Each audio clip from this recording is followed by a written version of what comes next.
Hello tout le monde, c'est Kevin et bienvenue sur la chaîne de Fire Invest. Aujourd'hui, on va parler d'un sujet qui touche tout le monde, l'inflation. Et c'est pas juste un mot que tu entends aux infos, c'est un phénomène qui impacte directement ton quotidien, ton pouvoir d'achat et même tes projets. Pour t'expliquer clairement ce qu'est l'inflation, comment elle fonctionne et pourquoi elle effraie les marchés financiers, on va s'appuyer sur deux événements marquants de janvier 2025. Le 7 janvier 2025, le rapport IJOLTS sur le marché de l'emploi aux États-Unis est tombé. 8,98 millions d'offres d'emploi en novembre 2024, bien au-dessus des attentes de 7,73 millions. Et ce chiffre, il a provoqué un véritable crash des marchés. Pourquoi ? Parce que c'est un marché de l'emploi trop dynamique qui alimente les craintes d'inflation, surtout dans un marché qui veut lutter contre celle-ci, ce qui est le cas pour les USA en ce moment. Et puis quelques jours plus tard, le 10 janvier 2025, trois nouvelles statistiques ont confirmé la solidité de l'économie américaine. Les salaires horaires moyens qui augmentent de 0,3%, les créations d'emplois non agricoles qui sont de 256 000, bien au-dessus des prévisions de 164 000, et le taux de chômage qui baisse de 0,1%, donc il amène à 4,1%. Et ces chiffres, quand on les dit comme ça, ils semblent être de bonnes nouvelles, mais ils ne sont pas forcément perçus positivement par les marchés. Dans cette vidéo, on va utiliser ces deux journées importantes comme exemple concret pour comprendre ce qu'est vraiment l'inflation, comment elle impacte l'économie, les marchés et ton quotidien, et surtout comment tu peux t'en protéger. Reste bien jusqu'à la fin, car tu comprendras non seulement les mécanismes de l'inflation, mais aussi comment anticiper ses effets pour mieux protéger ton portefeuille et ton pouvoir d'achat.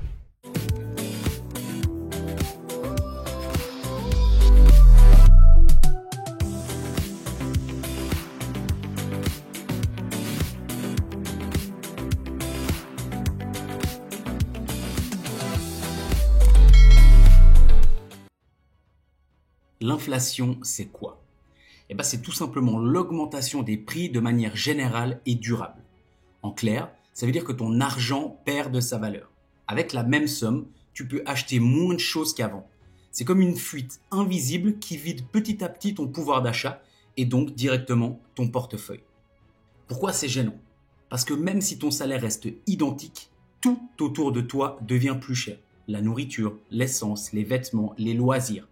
Parfois, tu t'en rends même pas compte sur le moment, mais sur le long terme, ça pèse très lourd. On va prendre un petit exemple concret. L'an dernier, tu allais chez ton boucher et tu payais 20 francs pour 1 kilo de viande. Aujourd'hui, ce même kilo coûte 22 francs. Tu te dis, ça va, c'est que 2 francs.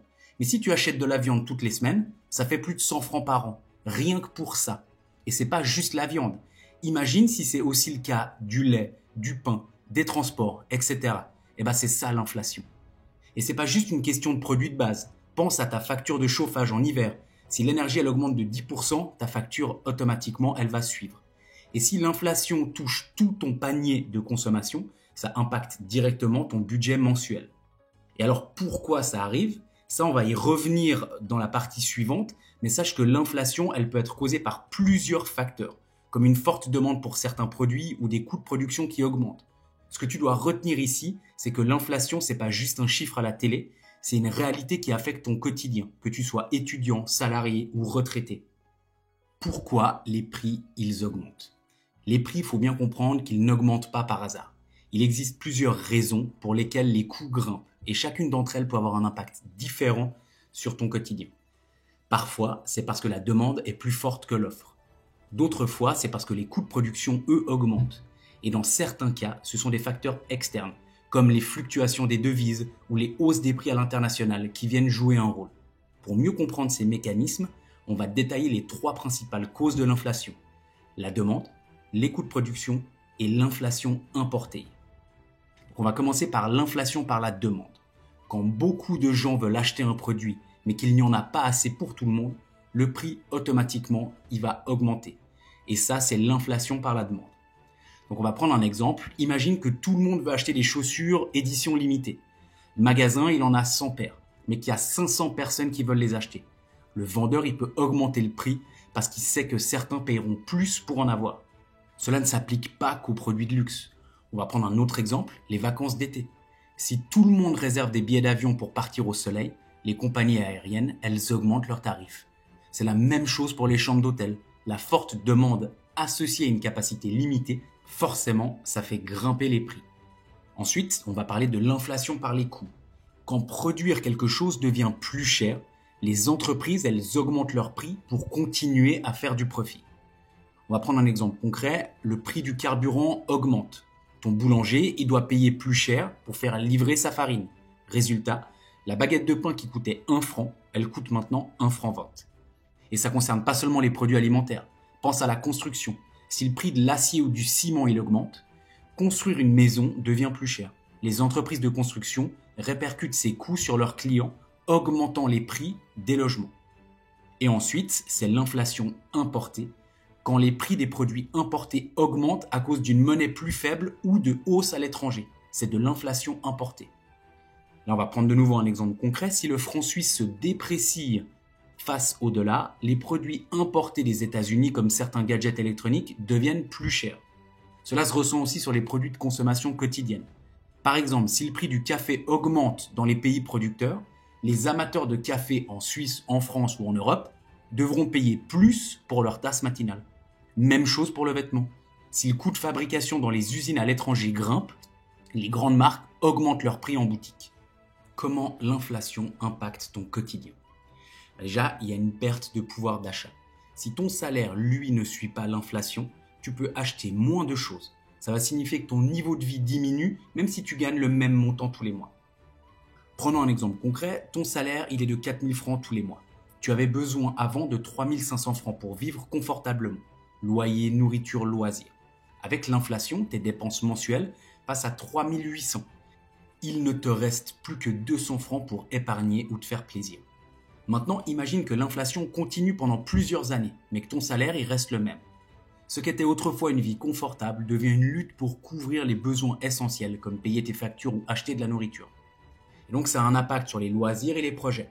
L'inflation, elle touche pas seulement les biens essentiels, elle impacte aussi tes loisirs et tes plans futurs. On suppose que tu voulais partir en vacances.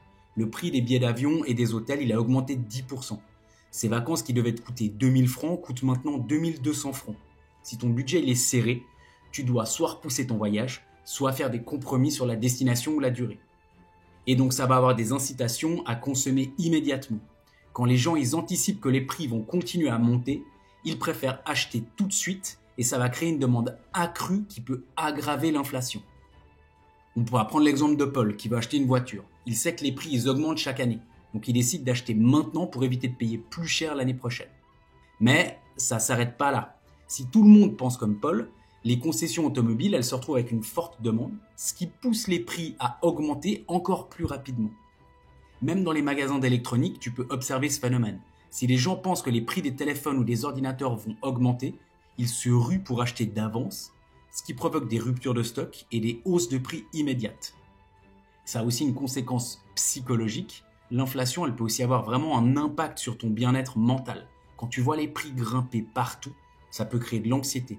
Tu commences à te demander si tu pourras toujours épargner, payer tes factures ou offrir des loisirs à ta famille. T'imagines que tu fais tes courses et que chaque semaine, la facture elle augmente. Ça te pousse à couper dans certaines dépenses. Mais à force, au bout d'un moment, tu te sens piégé. Comme si tout ton budget il suffisait jamais, peu importe les efforts que tu fais au quotidien. Pourquoi les marchés ont réagi de cette manière au rapport IJO-LTS ? Donc on va revenir à ce fameux rapport du 7 janvier 2025. Ce qui montre, c'est que le marché de l'emploi américain, il est encore très solide, avec beaucoup d'offres d'emploi, même plus que prévu. Alors pourquoi une bonne nouvelle, elle a fait peur au marché de cette manière ? On va essayer de comprendre un petit peu le lien entre l'emploi et l'inflation. Premièrement, on va parler de l'augmentation des salaires. Si les entreprises, elles ont du mal à recruter, elles augmentent les salaires pour attirer des candidats.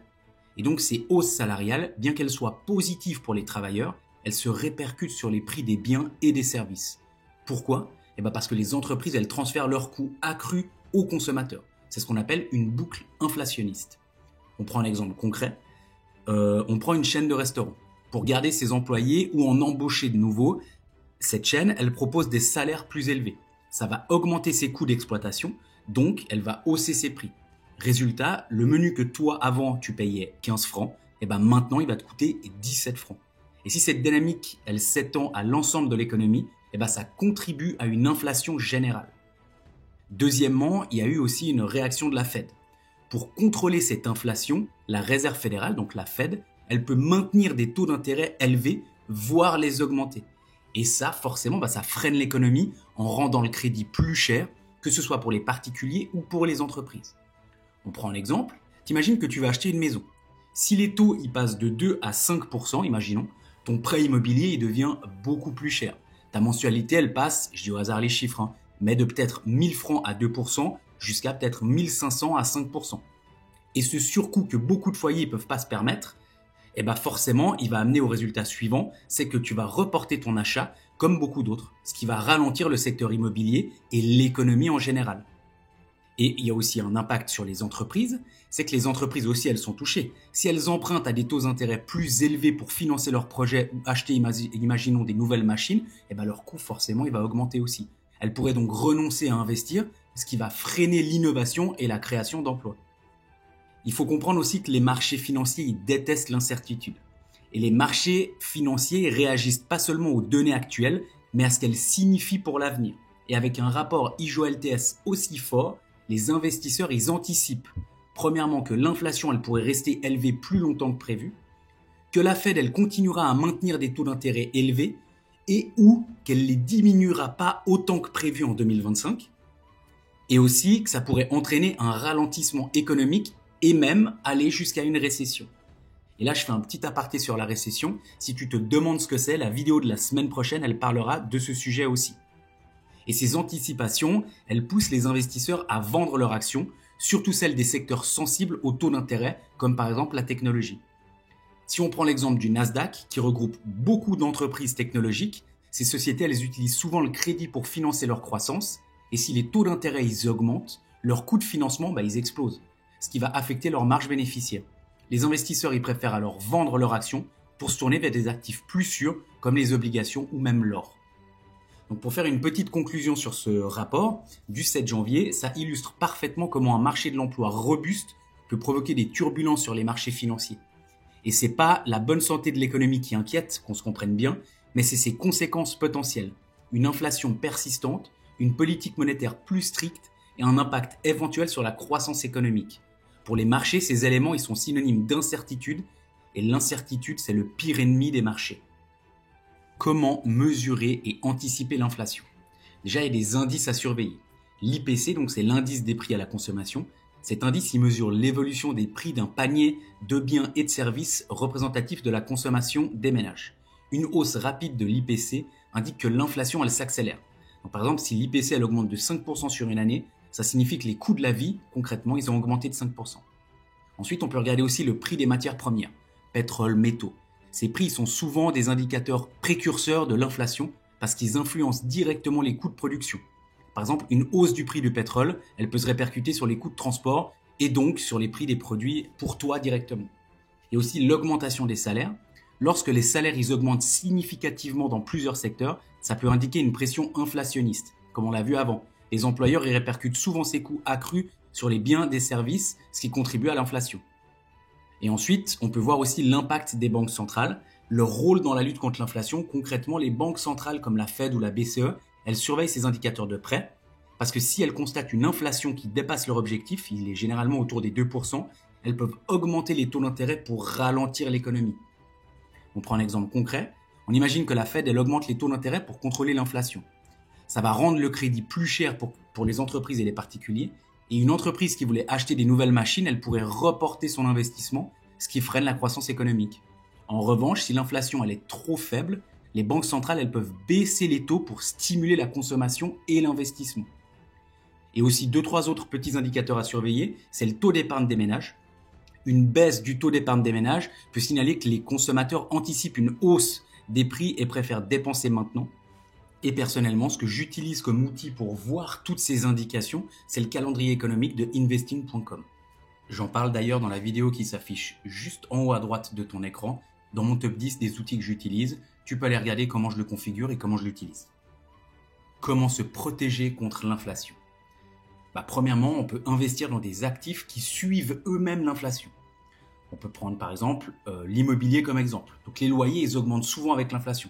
Ce qui en fait un investissement solide. Si tu possèdes un bien immobilier, tu peux ajuster tes loyers pour compenser la hausse des prix. Ensuite, il y a aussi les actions. Certaines entreprises, notamment dans le secteur de l'alimentation, de l'énergie et des services publics, ont la capacité de répercuter l'inflation sur leurs prix. Ces entreprises, elles peuvent maintenir leur marge bénéficiaire, ce qui en fait des bons choix d'investissement. Et il y a bien évidemment aussi l'or et les matières premières. L'or, il est vraiment souvent considéré comme une valeur refuge en période d'inflation. De même, les matières premières comme le pétrole ou les métaux voient souvent leur valeur augmenter avec l'inflation. Dans un deuxième temps, il faudrait limiter les achats à crédit. Si les taux d'intérêt ils augmentent, les emprunts forcément ils deviennent plus coûteux. Et ça peut avoir un impact significatif sur les gros achats comme les maisons ou les voitures. Évite de t'endetter en période de hausse des taux. Diversifie aussi tes sources de revenus. Une bonne stratégie face à l'inflation consiste à créer plusieurs sources de revenus. Et ça peut inclure des investissements, un emploi secondaire ou le développement de compétences monétisables. Et il va falloir aussi économiser stratégiquement.